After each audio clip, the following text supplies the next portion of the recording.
I am here today with Professor Emeritus Richard Myers, filmmaker extraordinaire from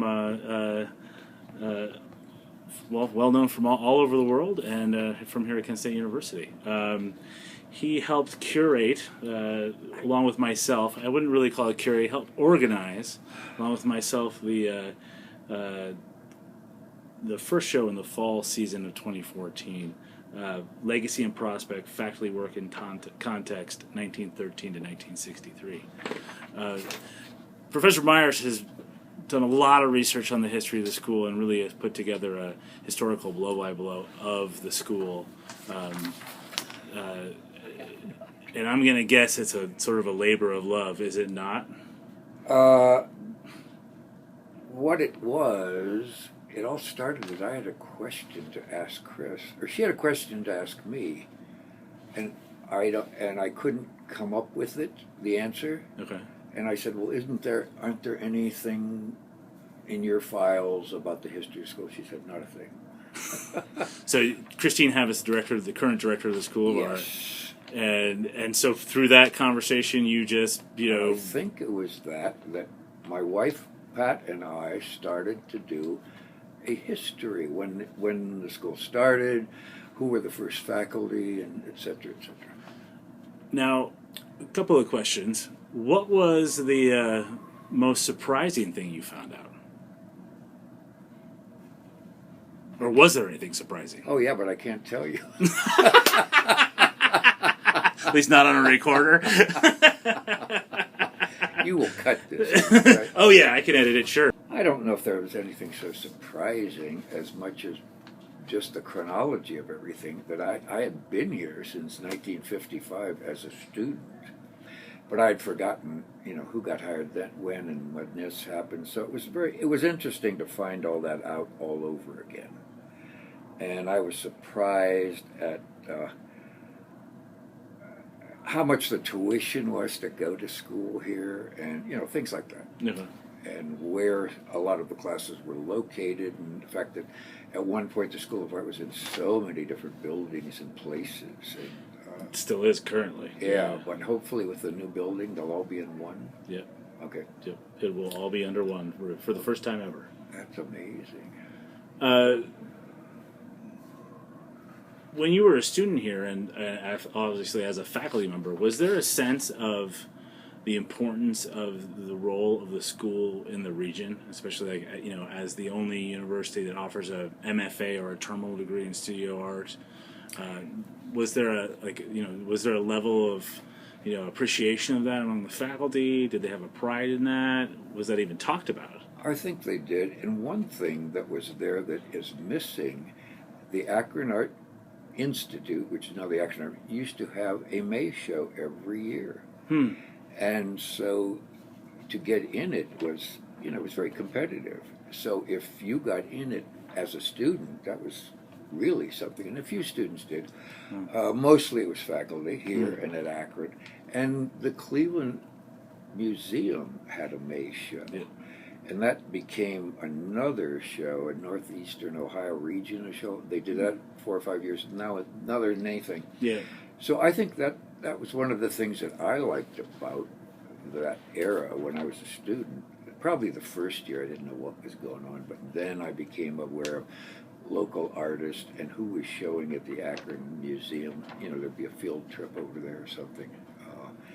Even the Maslin Museum used to do shows that now they don't do anymore, and Canton. So I think that's a shame. The Butler still does its. Do they? Yep, they sure do. They're Is mid-year. it an open competition? Yep, Anybody? Yep. The other thing that we used to have that was interesting, we had concours. At the end of every quarter, they did these concours. Every class had them, and it was a specific thing that was each instructor. The instructors of painting would have one, and they would say, they would give you the outline or what this painting had to be about, and then they judged them, and then the winners would be up at the beginning of the next quarter. No. And that was fun too. That was very competitive, and you got to know the other artists more. and I liked the competition. Hmm. Finally, they made me in charge of organizing the concourse. And the way I did it, they made fun of me because it looked like bowling scores. I would be the one who would arbitrarily say, "You're going to be on this one. You're going to be the," and then they had judges on each other. Sculpture people would judge the painting concourse. Mm-hmm. The ceramics people would judge the drawing concourse. Oh, fun. And it was enough to make a whole show at the beginning of every semester Sure. or quarter. Sure. So what's it like looking at, I mean, obviously we have mostly one piece, two pieces by any of the faculty member that we've included in this show. And again, like I said, it wasn't so much curating as it was, finding work that we could find.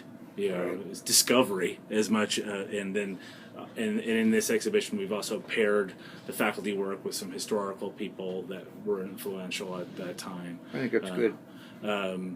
But looking at those, I mean, do you feel like you're looking at, you're looking at old friends? Does it come with memories? Does it, what is there an emotional there? Or in a way, but I was so aware of the body of work of a Kittner or a Schock or an Hammer. So just seeing one piece doesn't quite do it, but I know the limitations that you had. And it would be nice if there was a new, in the new gallery situation, there would be maybe a secondary room that you could have one-man shows of historical faculty. Faculty who were here at the beginning, that kind of thing. No, actually, the plan is to have a little window display so I could do little one-person shows of whoever. I mean, of whoever we have in the collection. Or even if you had it all on videotape and just put it on a monitor somewhere that they could just see work, a piece up there for 30 seconds and then another piece that would be better than nothing. Were you surprised to find out that there have been art classes here going back to the beginning of the school? Since it was a normal school? Actually, no, because I had just in talking to the other faculty, I was aware of the fact that Novotny had been here practically since the school started, and that there was this other woman, Nina Humphrey, who I'd heard her name, but I didn't know what she did. I've never seen any of her weavings or anything like that. But almost all the people who are on this list were here teaching when I got here. Huh.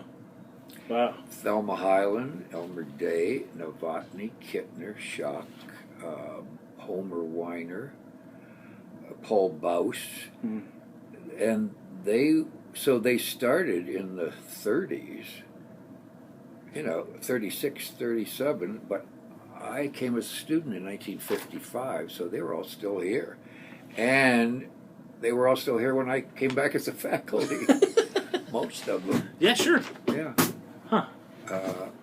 Elmer was still head of the school when I came back as a faculty member. Kittner was still here. Schock was here in 55. So I think they all retired, around 1960 maybe. Yeah. 60, 65. Yeah. How long was Novotny here? Was he here longer than that, though? He was here in 35. Okay. But he retired later than 65. Oh, yeah. He was here until 7. When they made this building, that was his cue. He said, I'm going to leave as soon as they finished the new school of art, which was 71. Yeah, something right. It opened in 72. Yeah. Which, interestingly enough, was the year I was born.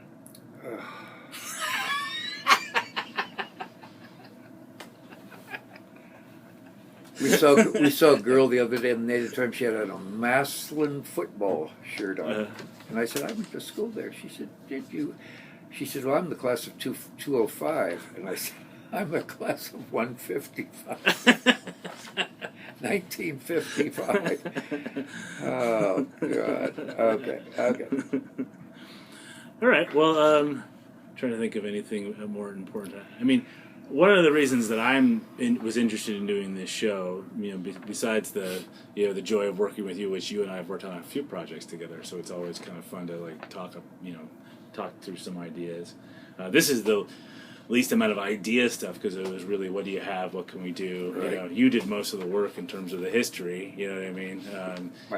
Right. And we're not really trying to recreate the history here, but it's a point of pride to me to like be able to look at as a a quasi faculty member, administrator, director of galleries that I am, and I know the local, regional, national, international scope of the school, and it's something we're always having to pitch to the upper administration. A lot of that came later, of course.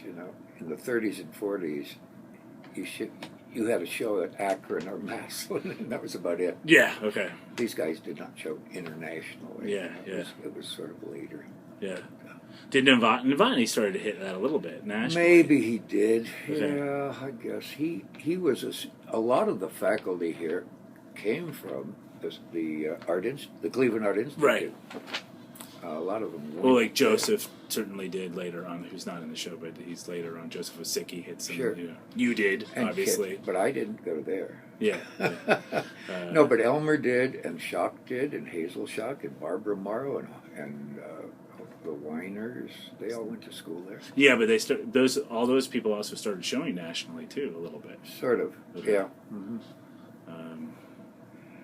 Maybe not as much. A lot of the first, quote, international faculty were in the crafts area.